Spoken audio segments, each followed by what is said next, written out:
Carlton, Here. Commissioner Roush, Here. Commissioner Frazier. Nope. Commissioner Heigl Here.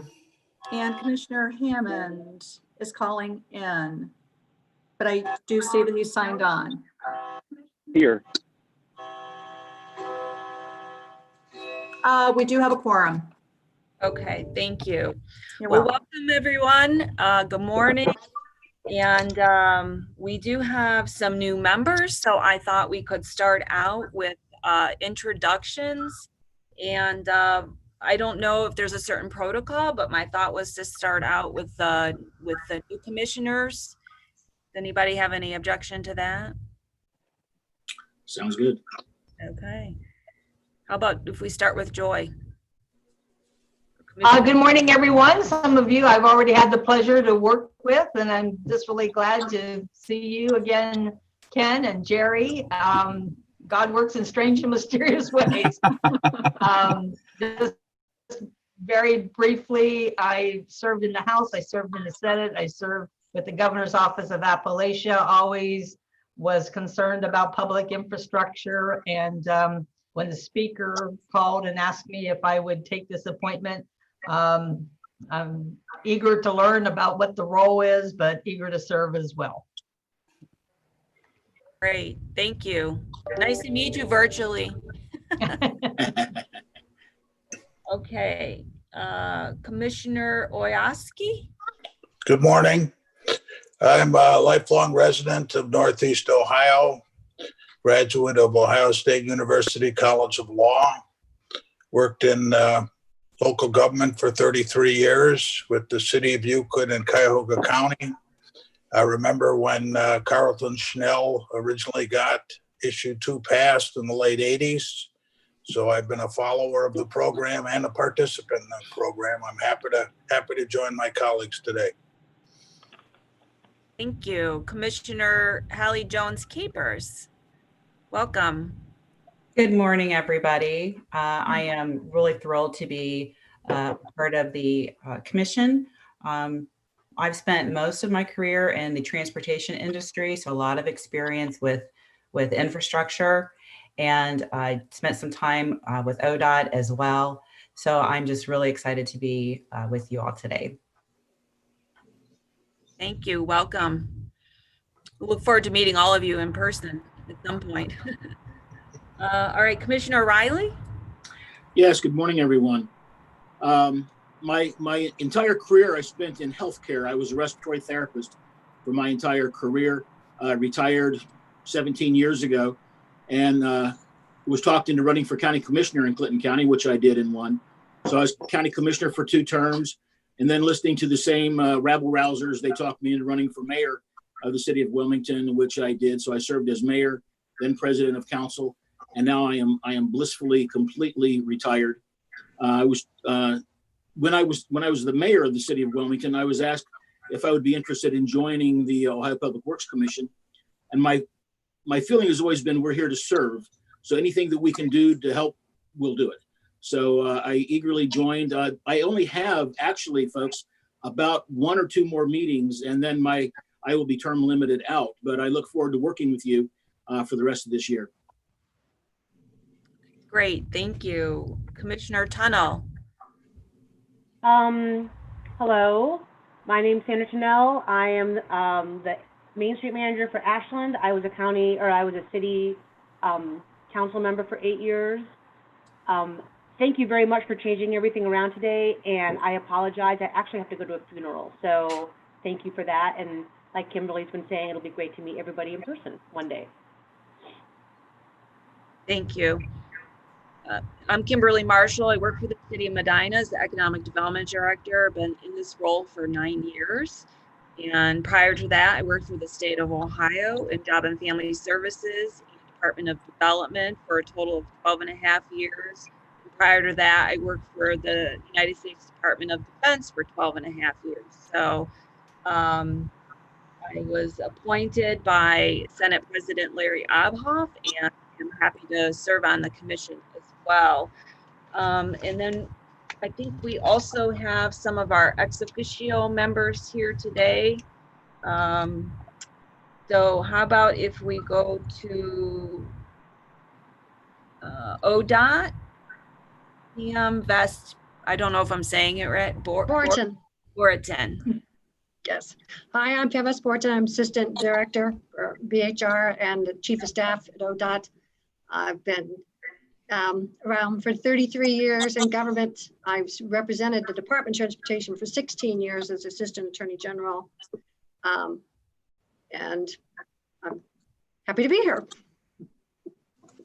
Thank you.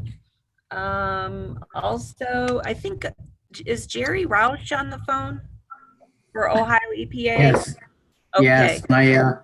My little identifier shows a number there instead of my name. I apologize for that. Hi, everybody. I'm Jerry Rao. I am the Chief of Ohio EPA's Division of Environmental and Financial Assistance.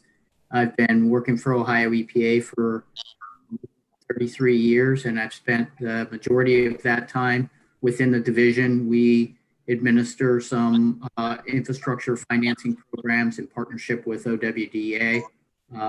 So I'm fairly well versed in the water and wastewater infrastructure throughout Ohio. Thank you. Okay. I don't believe I saw a Michael Frazier. He's not on today.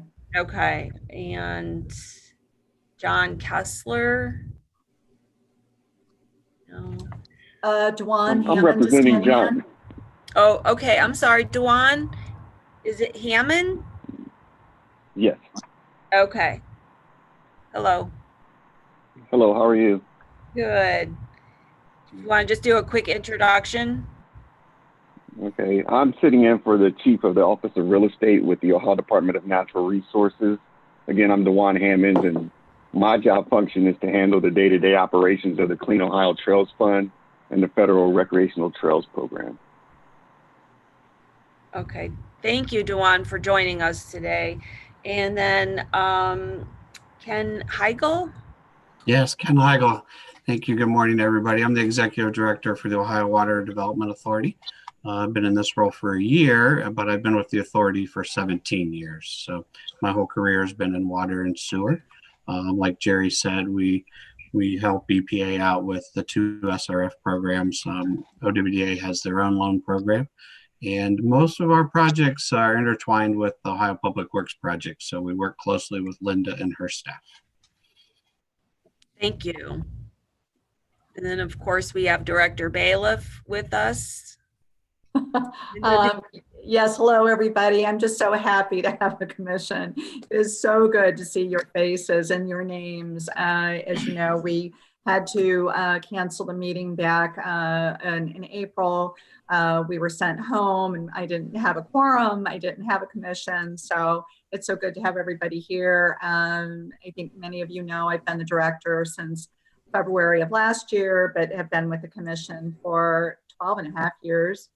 With ODOT before that and the Legislative Service Commission before that. So a long career in transportation, and I'm just very pleased to see such a great team here today. Wow, what a strong team. So thank you, everybody, and new members, welcome. You're only adding to our strength as a team, and I really do appreciate everybody being here today. Thank you. And then we also have Matthew Markey with us. Hi, this is Matthew Markey. I am currently in the witness protection program, so I can camera. Apologies. I have been with the commission since it was formed. I'm currently the Chief Financial Officer. I had a stint at the Office of Budget and Management before I came on board. I've known Linda for over 20 years. At the time when we were first formed as an agency, the Ohio Public Works Commission, Linda was the LBO analyst that would ask questions about our budget and what we were doing. So we go far back. 30 years ago, Matt. Yeah. Linda and I also served in the General Assembly. I was an analyst with the Legislative Budget Office prior to going to OBM. And Linda also served in the Legislative Budget Office. So it's been a wonderful program. wonderful product that we produce for our taxpayers, and I think we've been very successful. Great. Thank you. And then also we have William Gabberly helping us with the IT today. So thank you, William, for all your help in setting up the Zoom call and giving the public the ability to view the meeting. So I think at this time, did I forget anyone? I think we've covered everybody. We're going to go ahead to the approval of the minutes from the January 9th, 2020 meeting. Are there any corrections to the minute? Hallie had contacted me earlier and made a very astute observation, which I really do appreciate. When we had met back in January, we had determined we were going to set the schedule for next year. And there was the comment made, oh, it just happens to replicate the same dates as 20. Actually, it does not. She noted that the dates are off, and rather than on Thursdays, they're on Fridays. So the corrected schedule, and looking at the calendar, is for 21 is January 7th, April 8th, July 8th, and October 7th. Okay, very good. And those are Thursdays and not Fridays. That's correct. At 10 o'clock. At 10 a.m. Okay. Okay, are there any other corrections? Okay, there being no further corrections, we stand approved as corrected. Thank you, Linda. Okay, we are now going to rearrange the agenda a little bit, and we're going to move the election of officers to the next item on the agenda. I'm going to turn that over to Randy, I believe. Yes, we've talked in the last couple of meetings about continuation of the board, and I'm telling you folks, it is so nice to see a full board setting. This is wonderful. There have been one or two times when we didn't have a quorum because one person couldn't make it. So this is wonderful. It's good for the Ohio Public Works Commission. It's good for the state of Ohio. So thank you all. As I noted, I have one more meeting that I'm scheduled to be at. So I deferred myself from any type of a officer position, but in talking with a couple of the officers and with Linda, the slate of officers that I would recommend for the coming term would be that Sandra would serve as the chair of the Ohio Public Works Commission, and that Kimberly would serve as vice chair of the Ohio Public Works Commission. That would be my motion. Second. Is there any discussion? Okay, do we say all in favor, or do we need to do a roll call? I think it just depends on if you want to go all in favor, and if we hear dissenting votes, then we can do a roll call. Okay, so let's go with all in favor. Say aye. Aye. Opposed, same sign. Okay, motion carries. And I missed who made that motion initially. And well, it was Randy, and then we had a second. Did we have a second? I seconded it. It was Paul. Oh, Paul, thank you so very much. So much to keep track of. Okay. Okay, great. We are now going to move to old business. Director Bailiff. Thank you. The only thing I was going to comment on at this time is the portal for the members who have been on board, and for the new ones. I hope, I'm not sure what I apprised everybody of, but we have been working on a portal since I became director. The vision has been to do everything electronically, statewide, from our application process being online to the districts to being able to submit their recommended slates with their scores to our staff online, Then once that agreement or once that application is approved and becomes an agreement, having that also available through the portal, then onto our payment process, submission of the paperwork to us through the portal, and our loan program as well. So we are moving along on that. The progress, understandably, has been delayed due to COVID-19. Things just had to slow down until we could all reorganize and regroup on that. However, considering that our plan was to have a test for fiscal 21 and to go live fiscal 22, we still are on target for that. So our team is working. We have been testing internally. We've been asking our districts to test, remind them to test, and the plan is to have some of our districts go on board for fiscal 21 and actually enter their slates to submit them to us both through the portal and as they would normally, whatever our normal will be this next year, since we are teleworking and continuing to telework for the foreseeable future. But what we are seeing looks fantastic. We're all very excited about it. And where we are in the process is we're done with infrastructure for the most part. And we are currently completing the Clean Ohio portion of the project. And then we're going to be turning to reporting. And then, of course, we'll be testing all of that for about a year. So very excited with that project and what that means. We're not going to, of course, mandate use of the portal, understanding that we have a significant issue with the availability and reliability of broadband statewide. And I don't know if anybody ever looks at that map out there regarding the deficiencies around the state, but it's pretty prevalent. So until we can get that point where we can have everybody get reliable access, we're just going to have that flexibility. As I said, we are teleworking, so we have been asking everybody to submit all of their paperwork to us now electronically. So it's a good segue into the portal. For the most part, that's going pretty well. We still have folks check in on the office periodically to see if we have any mail. We still get some mail. People still ship us things and we get back to them and say, we aren't there. But we're getting less and less of that. So we're getting folks used to that. And the other thing is, and we'll get into this momentarily, as we just released some of our agreements and we released those online and everybody is submitting their signature pages to us electronically. So again, that's a good segue. It's a good test. Before we get to that live date in a year from now, however, we're very excited that we are going to, before we even get to that point, we're going to be able to accept loan repayments electronically through a platform called CBOS. If we're not able to start doing that with our loan repayments later this year, definitely by our process by next summer.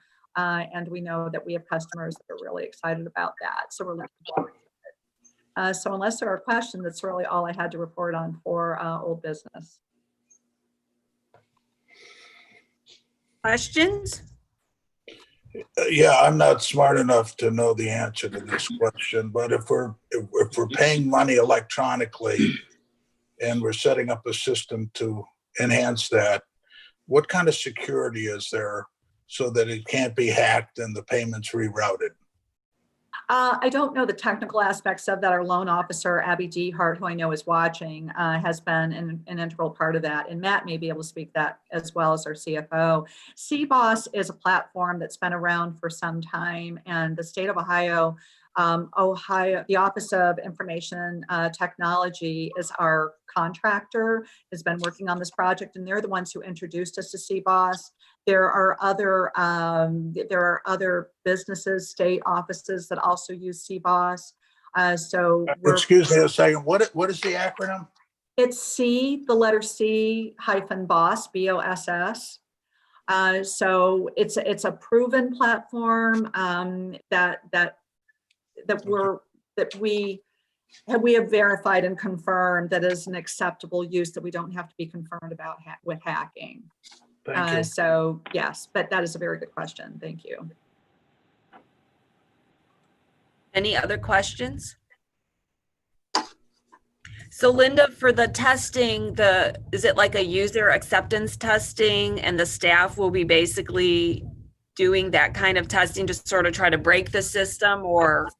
Yes, it's usability, it's trying to break it. We had training sessions for our district chairs and liaisons I think in January is when we did it, before we were all sent home. And we brought them to Columbus and gave them training sessions for both infrastructure and for, we had Clean Ohio both, to get them used to the system, to give them IDs, to get access to the system. We remind them periodically to keep testing the system. And we've had a number of volunteers, a number of liaisons who want to test their slates this next year. And even some of those folks had reached out to some of our customers, our consultants, our contractors, to also our grant writers also to be on the system and try to see how it is to enter an application. And then they'll also be able to do now that with entering a payment to see how that works as well. So we're advocating and we're sharing that information with whoever wants to try it. We make sure that they have a way to access the system. Okay. To get into the test environment. Okay, great. Thank you. Mhm. Okay, any other questions about the portal? Thank you, Linda, for all of your work on that. And I think it's quite timely considering the environment that we're all living in, we're having to do stuff online and remotely. So I think having that up and running will definitely be a benefit, and hopefully the state will be able to get the broadband to all the areas that are currently being underserved. So, all right, appreciate that. And all right, at this time we will move on to new business. We have, I believe, a budget update first. Director. Absolutely. Before I let Matt take over on this one, I've been giving you all updates electronically, as I have also been to our chairs and liaisons, and we've been keeping our website up to date. We've also been doing a regular newsletter to keep folks apprised. Our funding, and Matt will get into more detail. We've been kind of on a rocky road, truly, for the last few months, but things are wrapping up. The reappropriations bill was signed and enacted in a timely manner, so we were able to keep the bank open July 1st. But the other piece in this is Senate Bill 4. In a very late night move, the last night that the House was in session, they amended a bill, Senate Bill 4, to add 1 year of appropriation for Ohio Public Works in that bill. And then the Senate concurred on it a couple of weeks ago. And then it went to the governor on July 2nd. And so we're waiting on action from the governor at this time. The governor has 10 days to take action on that bill. And today is day 7, I believe. And he can either sign it, not sign it, provide objections and send those over back to the Senate and the House for them to reconfirm by, I think it's 3/5, I believe, of their folks. So we're just waiting to see. We don't believe that there's any concern with the appropriation. We were an add-on, and it wasn't just us. The bill contains, Senate Bill 4, so we were a last-minute thought, quite honestly, with an amendment. But it does a variety of things. It does things. It extends prevailing wage. It makes a temporary expansion of tax increment financing payments, but it does include the appropriation 1 year's worth for us, as well as the Facilities Construction Commission. So again, we're just waiting. We're in contact with the Office of Budget Management about that. And we hope to be providing news, if not yet this week, early next week. But I want to turn it over to Matt, and he's got a presentation together to talk to you about both our capital and operating budgets. Thank you, Linda. And Will's going to help me out with some spreadsheets. And the first spreadsheet we're going to upload for everyone is our master sheet that shows our entire schedule for the State Capital Improvement Program. Are you there, Will? Thank you. Okay. And as we go through this, I want to keep this very flexible and informal. So if you have any questions, just speak up. So our structure on the State Capital Improvement Program are these concepts of program years. And where we are in the grand scheme of things, this is actually the second page of a 2-page schedule. And where we are in the world is on line 45, program year 34 and 35 was requested to the administration and the Office of Budget and Management. The fiscal years on the capital side, the state of Ohio has 2 different types of bienniums. The first is an operating biennium, which goes even, 20 and 21. The second is a capital biennium, which is always odd. So they're all shaded there for you, 21 and 22, 23 and 24. When we made our initial request, of course, things were very normal. We had no epidemic, pandemic, and we were all working at work. Since then, the state of Ohio has suffered a fiscal catastrophe. And of course, because of that, a capital bill of any sorts was being put permanent hold. The capital request that we did submit was under Section 2S, Article 7 of the Ohio Constitution, which allows us to request up to $175 and $200 million for the FY 21-22 biennium. And then the Constitution actually increases our budget level to $200 million for the remaining life of that constitutional amendment. We have been renewed 3 times by the Ohio voters. We've been a very popular program. And somewhere along the lines of around 37 or 38, the powers to be will probably send us back to the ballot again for reauthorization for another 10 rounds, hopefully. So we were kind of humming along. We submitted our request. The request got put on hold. And lo and behold, in the middle of the night, around 11:30 at night, we got a surprise on or about June 11th, which I'll talk about later. So this is kind of our master schedule. We keep track of everything that's going on. Leadership is aware of our schedule and where we are in our funding levels, as well as when we expire. So after program year 39, of course, if we don't get reapproved, the program will sunset. So we're hopeful it will be. It's a very popular program, and we're very confident going forward. So that's kind of our master schedule. Any questions on that or any observations? So our next spreadsheet, Will, is our actual allocation sheet. So it's the program year 34 estimated allocations. And I'll give Will a minute to put that on. So I talked about, and can you just shrink that a little bit, Will, so that we can see kind of, can everybody see that okay? And for our new folks, you know, we have 19 district public works integrating committees. Well, can you try to fit in the top line under row 10 so they can kind of see the header there? Thank you. Oops. Okay, oh, there we go, perfect, perfect, thank you, sir. So our main program is the State Capital Improvement Program. We also administer a motor fuel tax program called LTIP, the Local Transportation Improvement Program. Within SCIP, there's a requirement that at least 10% of the funds have to go out in the form of loans or what we call credit enhancements, and then 90% can go out in the form of grants. Our third program is our revolving loan program. That's what the RLP is. So within every program year, the amounts that are loaned out recycle back in perpetuity to that particular district. Our districts are, there are 19 of them, and they're pretty much organized along the urban county districts are set aside districts by themselves. And then we have multi-county rural districts. We do have a very nice presentation on our website that talks about the district process, the map, and the staffing for each district. So when program year 34 allocations went out, this was more than a year ago, April of 2019.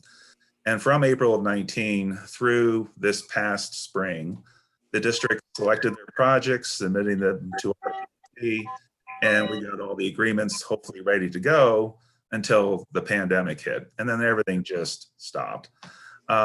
Another thing that the pandemic has done is drastically reduced our motor fuel tax revenues coming in to support the LTIP program. That program, of course, is contingent upon people driving. And since April of sorts, people have stopped driving.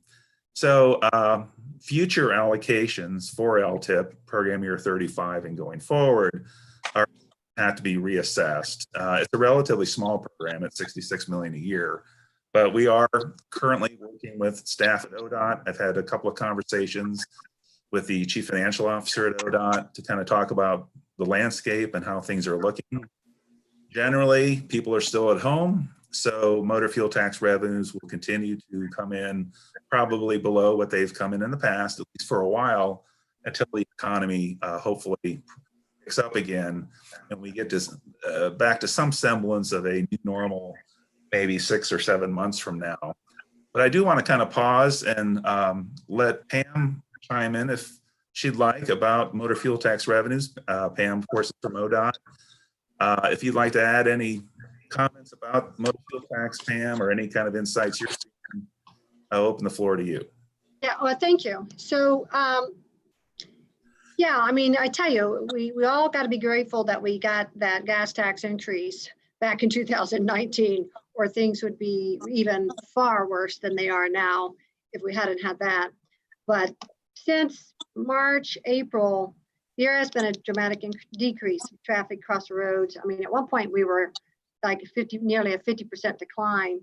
But most recently they've begun to tick back up. So I'm looking for my numbers here. And so, and vehicle miles traveled has been down even more, but we're finding that's not always a correlation with buying of gasoline, because vehicle miles traveled was down about 63% in April, but the overall volume of gasoline purchased was only down 33%. So that's not bad. Let's see, we had motor fuel numbers were 33% lower, which was about 51 million less than originally expected, which of course affects all these construction programs that are occurring. And now with the COVID taking the new dip, I'm not sure, what's going to happen, because we were, like, as I said, coming back up. For ODOT, we've had two things. We've had taken advantage of the traffic being low, and we've had about 40 projects that we were able to accelerate due to the low traffic volume. We've got about over 600 active projects, and out of those, there's only 2 that have some kind of delay because of COVID. But we are looking at all of our projects. We're looking at, what the numbers are going to be, because like everyone else, we have to make adjustments. We have pushed 2 projects out that were on the track, because as you all know, we can't really compromise on our maintenance and operations. Those are, fundamental governmental functions that have to be done. A little bit on the federal side, the Fix America Surface Transportation, the FAST Act, it expires in a few months. It was passed 2016 with $305 billion. On July 1st, the House of Representatives passed infrastructure legislation, which provided about 1.5 trillion in federal spending for infrastructure. But the Senate has expressed opposition to that House. We do not know. We are keeping contact with the associations at the federal level and with our, senators and representatives. We don't know if anything will materialize before their August recess. Their calendar complicates that. When they return in mid-July, they'll have a legislative deadline at the end of fiscal year, September 30th, for several bills, including expiring surface transportation law. And at this point, we're hopeful that they'll take some kind of an action and we'll get some stimulus money that will be in the infrastructure, but it's unknown. At this point, it's really a matter of how well the economy keeps opening up and whether we have another hit because of the, new rise in COVID, or whether that's just going to level out. So that's just basics, just some basic information. Thank you so much, Pam. Really, really appreciate that. So, what we will do is put together for program year 35 guidance, which will go out probably this month or early next month. We're going to do our best guess, and the best guess will be way below 66 million, but enough to at least make it meaningful for the districts to get together and pick some projects. And then if actuals come in over what we're estimating, we'll be able to allocate those eventually anyway. So they'll get all the money. It's just a question of timing. So that's kind of the big picture on program year 34. That's what we've been working on since April of 2019. Everything got put on hold. And then we had some new developments. So any questions on locations and how we do things for SCIP and LTIP? Anybody? A basic question, please. Sure, Paul. The 19 districts get differing allocations. Yes. How is the initial number determined? Is it population, lane miles, geographic region? So, can you briefly explain the allocation formula? Absolutely. So it's 95% of it is the population of the district. So for example, Cuyahoga County is District 1. They're the most populous county in Ohio. We have 88 counties in Ohio. We take our total budget, which would be in this last round, 175 million minus there's a couple of set asides first. The first is small government. It's 17.5 million. That's Linda's program that she manages for small governments. And then 3.5 million is set aside for our emergency program, which then at the bottom on row 32 gives what's remaining to the districts, 154 million. The allocation formula is in statute, and it's basically the population of the district. So multi-county districts, you add up all their population. There is a slight modification in the statute so that every county is at least guaranteed $100,000. So there's a modification that happens during that process. But at the end of the day, it's pretty much population. Now, those allocations change after each census. So once the 2020 census is completed, allocation formulas, of course, will change because the population is going to change. And what generally happens is the single county districts tend to lose population and the multi-county districts gain population. So to answer your question, Paul, it's just pretty much population. Thank you. Sure, thank you. Anybody else? Anything else? I did also, one nice thing about the RLP allocation, that allocation is based on to what extent districts use their loan dollars. And if they over allocate their loan dollars and use grants and turn those into loans, which they can do, their RLP allocation will be higher. So that the RLP money is money that was initially loaned in that district and it stays in that district in perpetuity. So the more that districts want to loan out, the more they kind of develop an IRA for future funding for infrastructure projects. And one final point, we're the best bank out there. All of our rates are basically 0%. So it's people don't like to get a loan, but if they do, it's certainly better than going into the private equity markets and doing bonds. So they do like that. So my next sheet will be the funding status capital programs. And we have one more after that. So where we are, fiscal year 21-22 capital biennium. Of course, fiscal year 21 began on July 1st. And we initially, way back in the fall, gave the DeWine administration a budget request. The state capital improvement program was our full constitutional authorization at $375 million. A revolving loan estimate at 85 million, and Clean Ohio Conservation at 75 million, which provides for 2 funding rounds. So a total of 535 million. So then we heard, everything was put on hold. We had the pandemic. We're not doing a capital bill. That's the last thing in our minds right now. We were like, fine. We kind of went through March, April, and May, assuming no capital bill. We messaged all of our customers that, and everything on that trajectory. And I just want to kind of mention, on June the 11th, 45 at night, there was this Senate Bill 4 that was going through the House of Representatives. And all of a sudden, a movement was afoot to amend that bill and give us one funding round of $255 million, compromising 3 different programs. We were shocked. I got an email from our LSC analyst saying, hey, did you see the bill last night? And I said, no, I was in bed by 10. And he said, well, you got a funding round. I said, you got. So then he sent me the amendment. And again, the General Assembly decided on their own that our agency and also the Facilities Construction Commission was so important that they were going to give us capital bill regardless, capital funds, even though we don't have a capital bill. And that frankly spoke very highly of both of our programs, Facilities Construction and our program. And in fact, the Speaker of the House made very positive comments about our 2 programs as programs that work in state government. So that was kind of a nice compliment for the program and for all of our stakeholders, as well as everyone that gets touched by the funding.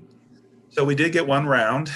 So what's still pending is our second round of $200 million for SCIP, 42.5 for the revolving loan, and then another 37.5 for Clean Ohio. When will that come? Good question. The first set was, of course, Senate Bill 4.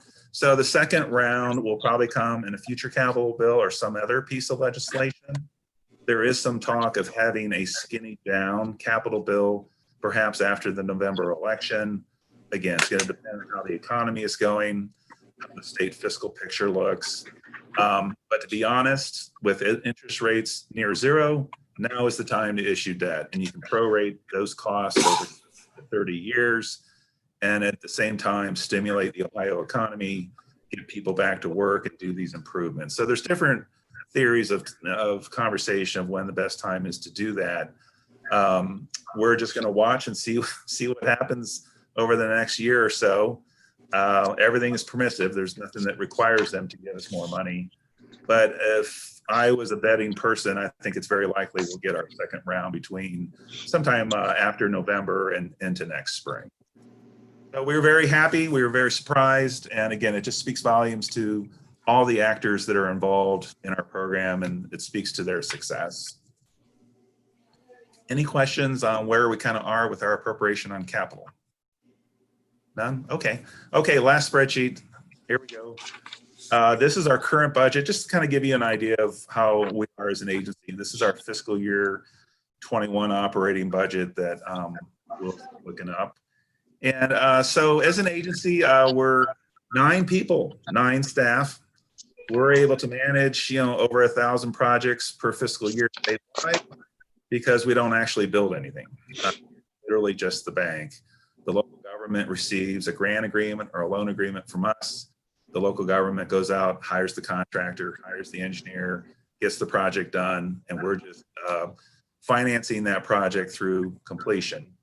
Most of our budget is payroll. We do have some purchase personal service, which is consulting money for our IT project. Our maintenance is also to help have a place to be and also pay for IT costs. And then we have a little bit for equipment.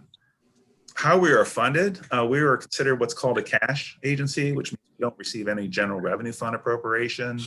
So within our different bond programs and our gas tax programs, those programs, we are allowed to use the proceeds to fund our operating.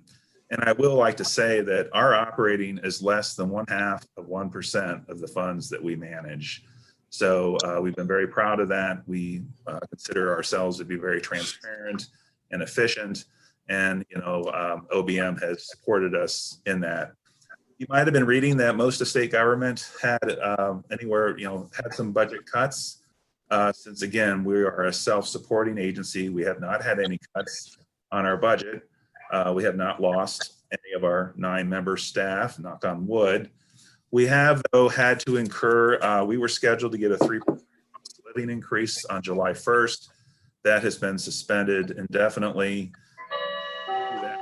We are required to take 2 weeks off.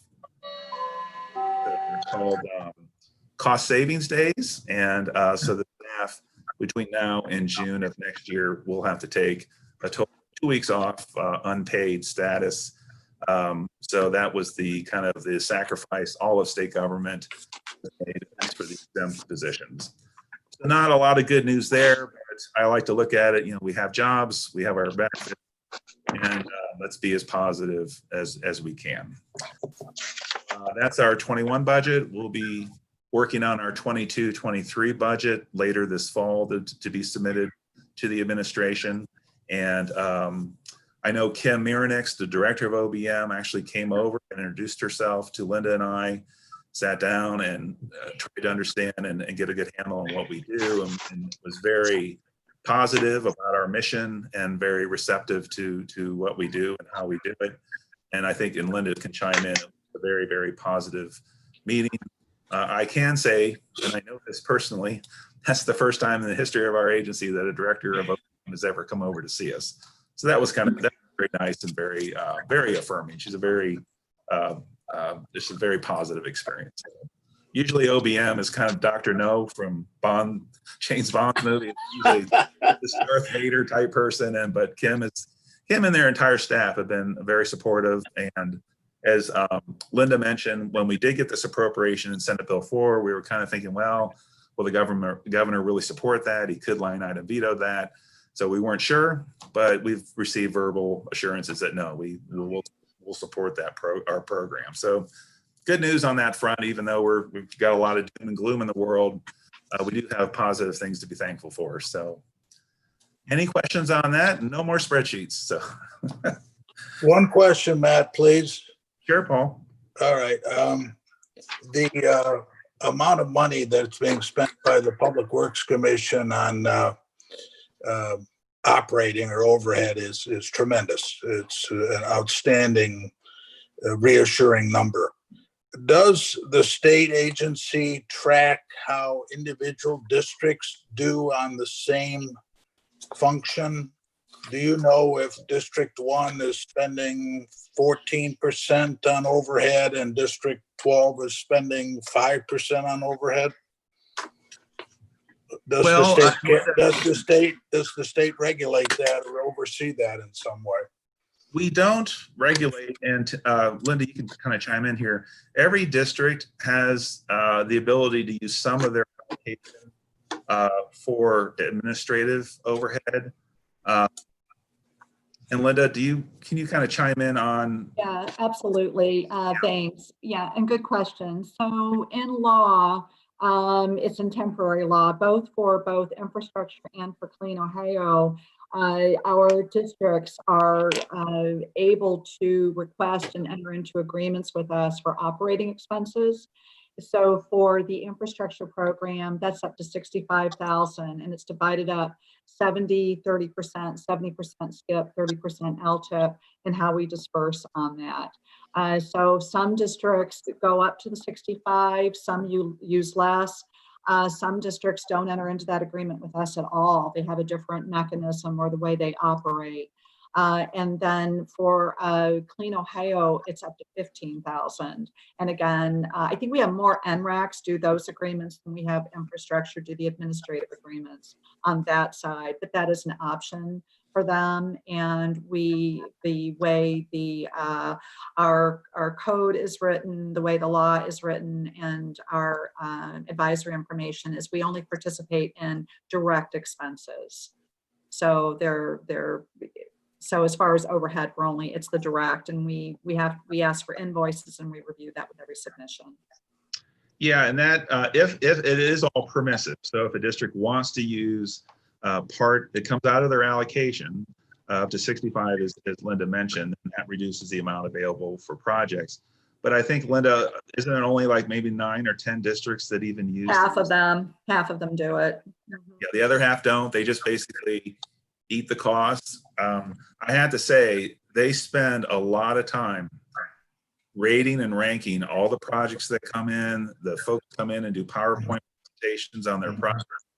A lot of this is done after work at night. That our districts do an incredible amount of work, and that's where, even though I like to say we only have 9 people working for us, we really have over 350, because there's over 300 some people on these districts that are doing the real critical work of saying yes to some and saying no to a lot more. That, hey, we just can't fund you. We don't have enough money. You have a great project, but you just didn't score high enough. So frankly, we have the easier job in that respect, but we work together as a partnership with them to help them the best we can. Thank you. Thank you, Paul. It's a great question. Anybody else on? Just to add on to what Matt was just talking about and regarding our districts are, of course, waiting what's going to happen with Senate Bill 4 and what are you going to do, OPWC, regarding guidance. In a typical year, we would have been giving our allocations and our guidance back in early May.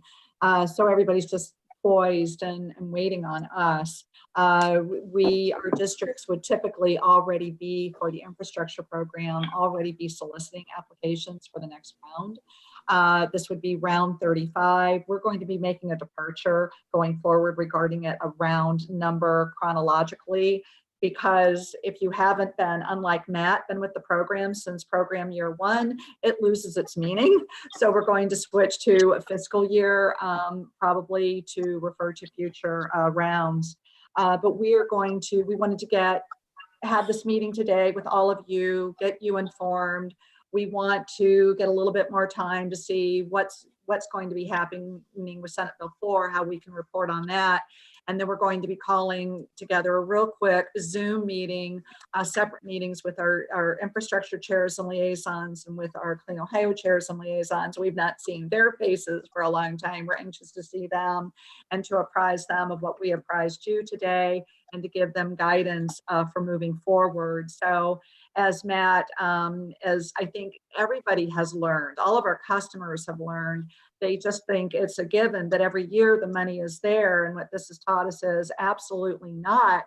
And when you think about that, we have an annual program and that our legislation is biennial, that every other year we are in the situation where we are working ahead of the funding.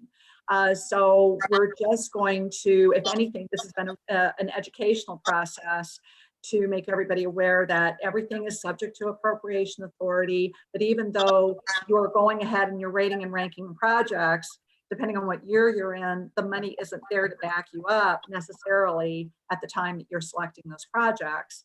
So we're going to be having this conversation with our districts, with infrastructure, letting them know you can go forward with your process for your next round with some additional guidance we'll be providing to them. And that just to make sure that they understand and that all of our customers understand that we don't have a capital bill. We don't have our future funding there in the bank yet. So that everybody knows that, again, subject to appropriation authority. For Clean Ohio, for our NRACs, it'll be, of course, a little bit different message because the Senate Bill 4 contains funding for 1 year of funding for Clean Ohio, but it's for their next solicitation.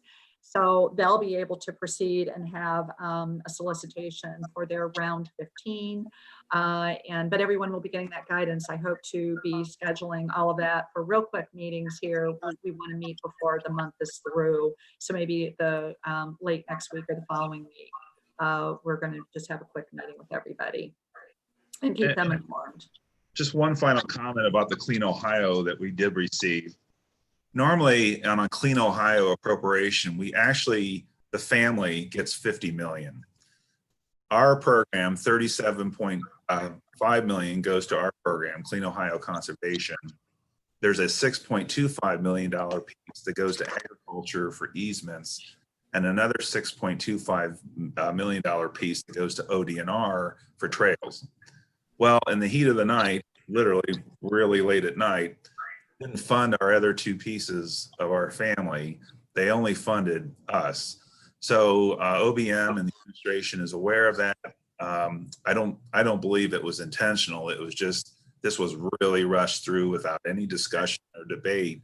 So eventually we're going to have to go back and work with our partners to make sure our other two parts of our Clean Ohio family get their funding restored.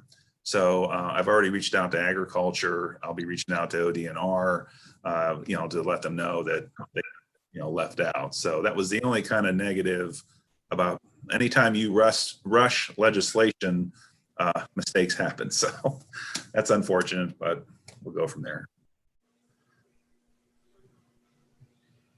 Linda, so when you're communicating with the districts and the customers about the funding of the projects, are you also, is part of that conversation, like, proceed with caution? Because my concern would be if they enter into a contract with a contractor to do work, but then all of a sudden the money's not there, that's going to open us up for potential litigation, because now they have a contract with somebody that they can't fulfill.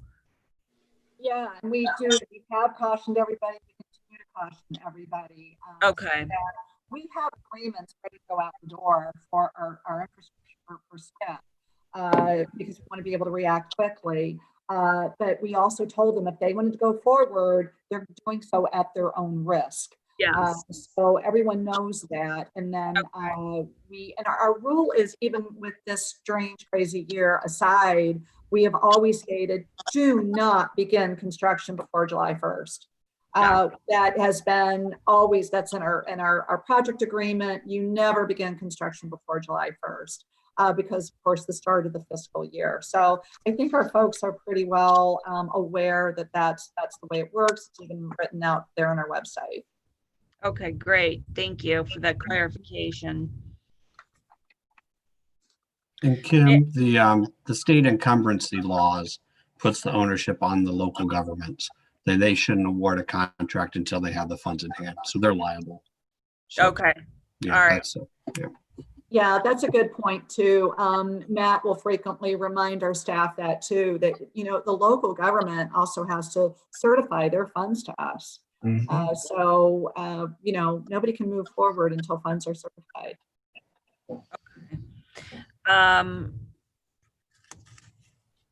Okay, thank you, Matt, for all of the updates. When I worked for the state of Ohio, we were in that same situation with some budget cuts this was like back in 2008, and we had to do that 2 week of unpaid status. So I feel your pain there. But our supervisor used to always tell us, hey, paychecks are good. It was better than being laid off. I'm like, okay. So anyhow, all right. So any other questions about the financials or the budgets? Thank you, Will. I really appreciated Matt's comment about all the work being done by the district staff. Yeah, in reality, OPWC has a staff of well over 300 because of all the hard work that they do. And I went to a few of the meetings at District 10 when I was a commissioner, and they sweat over these issues. So yeah, they do a journeyman's job, and I appreciate all that they do. And I appreciate that acknowledgement from Matt. Okay, thank you, Randy. Yeah, kudos to all of you. You're small but mighty, but then you have the extension. All right, any other questions or comments? All right, moving along under new business, we have another item, definition of construction. Director Bailiff, you want to? Absolutely, thank you. We had something interesting come up, and amazingly, this really hasn't come up to this extent. Previously, we have had prefab, bridge beams, but nothing to this extent, and it kind of stopped us and challenged us for a little bit. So I wanted to talk to you about this because it's kind of a shift in the way we have proceeded in the past. So we had a situation come up with one of our counties where every time, the project applications come in, and not only at the district level, but at our level, we're reviewing those project schedules to make sure that they comply with our requirements. And it's our mantra, our mission is to move money. The quicker we move money, the more projects we can fund on down the line. So we're very proud of that mission. We work very hard at it. So it's always been, you must start construction within a year. And so we had this project come in from this one district. And initially it seemed okay, but it was an ODOT local let project with federal funds in it. And then when our staff member went in and looked at the ODOT system, LS, we always go back in and confirm dates. It was not meeting up with what was on paper. And it gave us pause, and she talked to me about it. And what it showed was that they were not going to start construction until way past our start date of July of next year. So wonky schedules aside, because of COVID, that was, we say in our guidance, if you don't start construction within a year, and we do give some wiggle room. It's not, we're not hard and fast on that. You've got to come back in a future year. You're coming to us too early. So we talked to them about it. It is a rather significant project in size with the financially, and the bridge beams are a huge component of this project. It's where a lot of the money is, and where they were planning to use our funds were on the prefab beams. So we had a conference call with them. We're not ones to just, yank money away. We wanted to have a dialogue with them. So we did that a few weeks ago, and the engineer, county engineer, immediately said, Linda, where's your definition of construction? I don't see that on your website. Good point. So we talked about that, and he said, if we do it your way, we, of course, we're starting on-site construction past your deadlines, months past your deadlines, but we are starting construction. We're starting construction off-site with prefabbing the beams.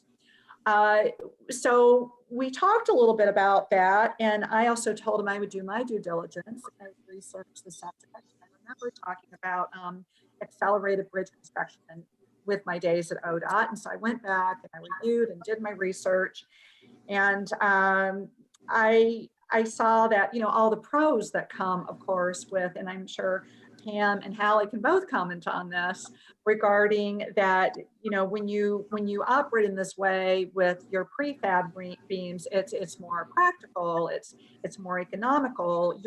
A big issue with this project in particular was the traffic impacts. They were going to have to appease us. They were going to have to shut down the project over the winter months, reducing their travel lanes from 4 down to 2 for about half a mile. And this is a very busy area. So they had done, I guess, Pam, you can speak to, there is a calculation or formula that you can follow to see what kind of impact that is on the traveling public financially. And their calculation was $400,000 or $500,000 in needless expenditure to the public of waste of funds. And of course, also when you have those beams on site, you are improving your site constructability. You've got the beams prior to the construction, so the contractor knows exactly what he or she is dealing with. And of course, work zone safety. We were talking that before we went live streaming about critical work zone safety. So I did my research. I got on a virtual call with our staff, and I talked them through this, because initially we were all the same. They've got to come back in a future year. They're not meeting our requirements. So we talked it through. We talked about all of the issues, and I even went back and I talked to the county engineer, and they were willing to do whatever they needed to do to comply with our funding. This was not an argumentative matter. But I thanked him for challenging us. And I said, you made us think about things differently, which we really do appreciate. But we really believe in these situations, when you are working with large projects with prefab beams, that construction can be defined as off-site construction. It doesn't necessarily have to be on-site to meet our requirements to begin the construction process. And therefore you still are getting construction started within a year. It seemed to make the most sense for funding, economic reasons for the public. So this is what we are proposing to do, is to define construction to include off-site for folks to still comply with our requirements. And I didn't know if any of you had any comments about that, but I wanted to share that with you. A question. Do we care if the off-site construction is done in another country like China, for example?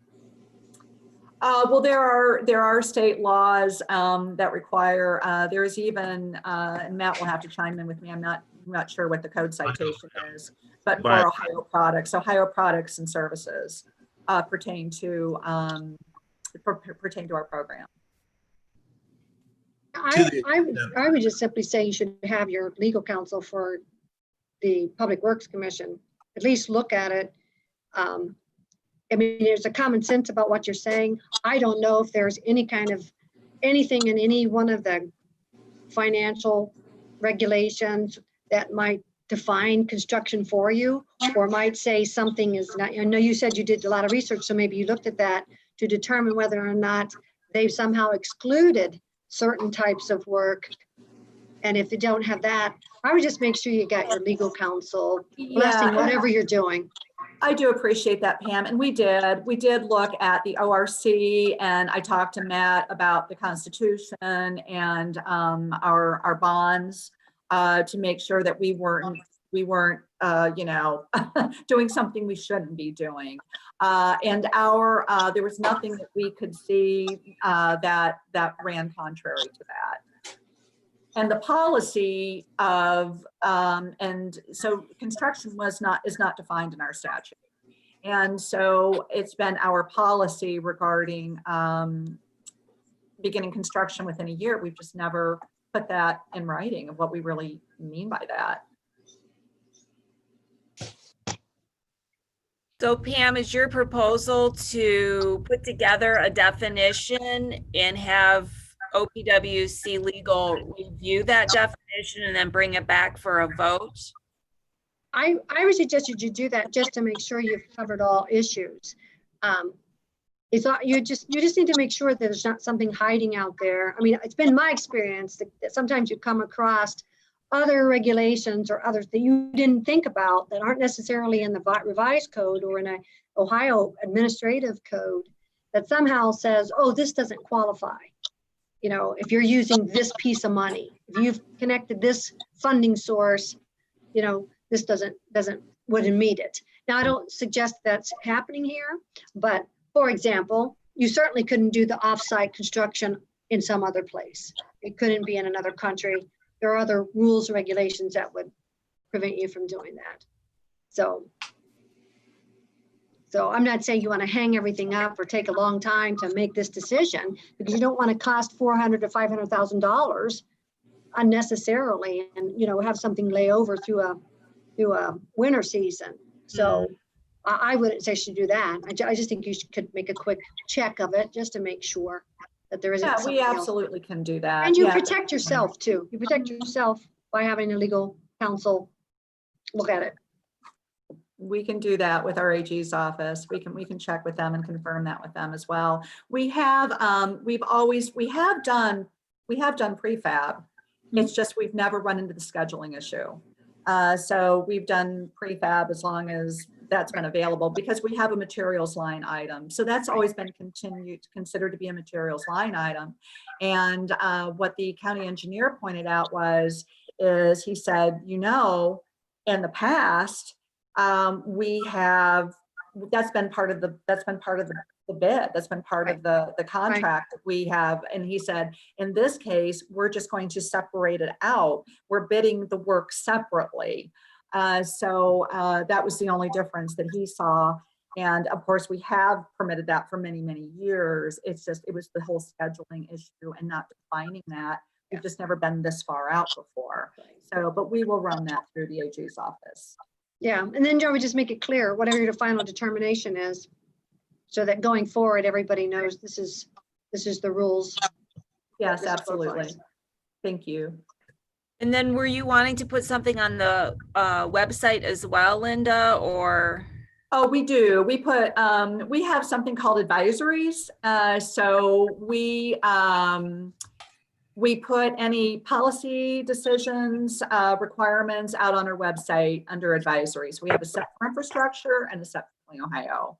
And we've also would make this, we do our newsletter, we would put that in our newsletter, and we'd also put that in our guidance to our districts. Okay. Do you need us to vote on anything, or? Nope, I don't think so. Okay, you're just gonna check with the AG's office and then let us know what he says. Yes, Okay. yeah. Okay. Any other questions or comments on the definition of construction?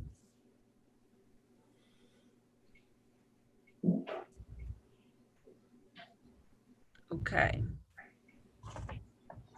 Other business, is there anything that anybody else has that they'd like to bring up at this time? Or other questions? Okay, great. All right, so I think we need a motion to adjourn. I will move, we adjourn. Okay, Randy, is there a second? I will second. Allie, thank you. Okay, all in favor, say aye. Aye. Aye. Opposed, same sign, motion carries. Okay, thank you everyone for attending today. And I think our next meeting is October, right? Yes.